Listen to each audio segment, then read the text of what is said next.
कर्म ऐसे करें कि वह लौटकर आपके पास जरूर आए। एक सेठ जी बहुत ही दयालु थे, कर्म धर्म में यकीन करते थे। उनके पास जो भी व्यक्ति उधार मांगने आता वे उसे मना नहीं करते थे।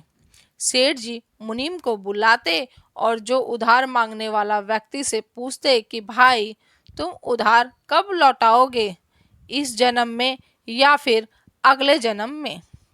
जो लोग ईमानदार होते वो कहते सेठ जी हम तो इसी जन्म में आपका कर्ज चुकता कर देंगे। और कुछ लोग जो ज़्यादा चालाक व बेईमान होते वे कहते सेठ जी हम आपका कर्ज अगले जन्म में उतारेंगे। अपनी चालाकी पर वे मन ही मन खुश होते कि क्या मूर्ख सेठ है, अगले जन्म में उधार वापसी की उम्मीद लगाए बैठा है। ऐसे लोग मुनीम से पहले ही कह देते कि वे अपना कर्ज अगले जन्म में लौटाएंगे। मुनीम भी कभी किसी से कुछ पूछता नहीं था, जो जैसा कहता मुनीम वैसा ही अपने बही खाते में लिख देता। एक दिन एक चोर भी सेठ जी के पास उधार मांगने पहुंचा। उसे भी मालूम था कि सेठ अगले जन्म तक के लिए रकम उधार दे देता है। हालांकि उसका मकसद उधार लेने से अधिक सेठ की तिजोरी को देखना था।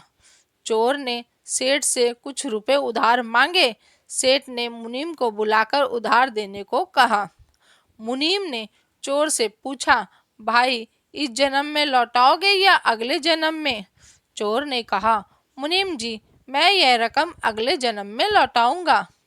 मुनीम ने तिजोरी खोलकर पैसे उसे दे दिए। चोर ने भी तिजोरी देख ली और तय कर लिया कि इस मूर्ख सेठ की तिजोरी आज रात में उड़ा दूंगा। वो रात में ही सेठ के घर पहुंच गया और वहीं भैंसों के तबेले में छिपकर सेठ के सोने का इंतजार करने लगा।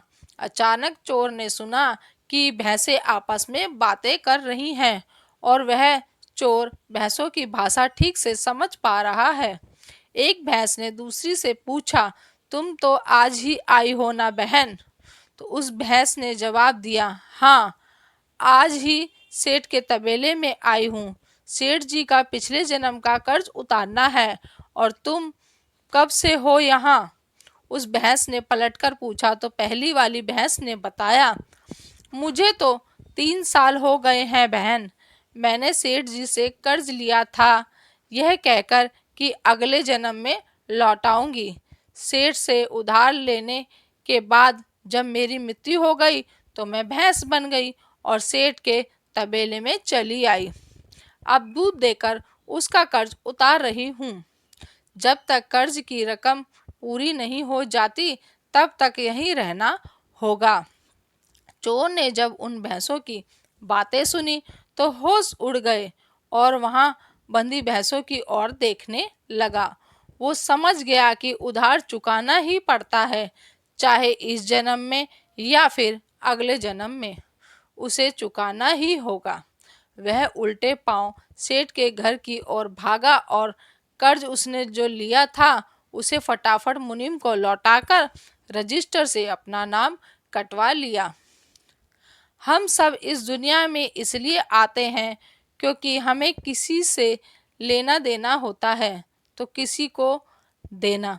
इस तरह के प्रत्येक को कुछ ना कुछ लेने देने के हिसाब चुकाने होते हैं।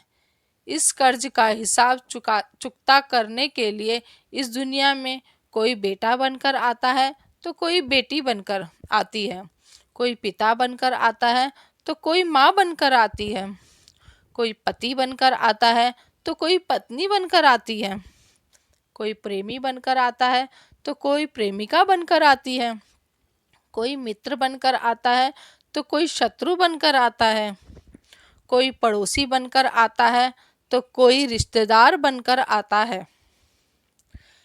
सीख, इस कहानी से हमें यह सीख मिलती है कि चाहे दुख हो या सुख, हिसाब तो सबको देना ही पड़ता है। ये प्रकृति का नियम है, इसलिए हमें कर्म ऐसे करें कि वो लौटकर आपके पास जरूर आए। धन्यवाद।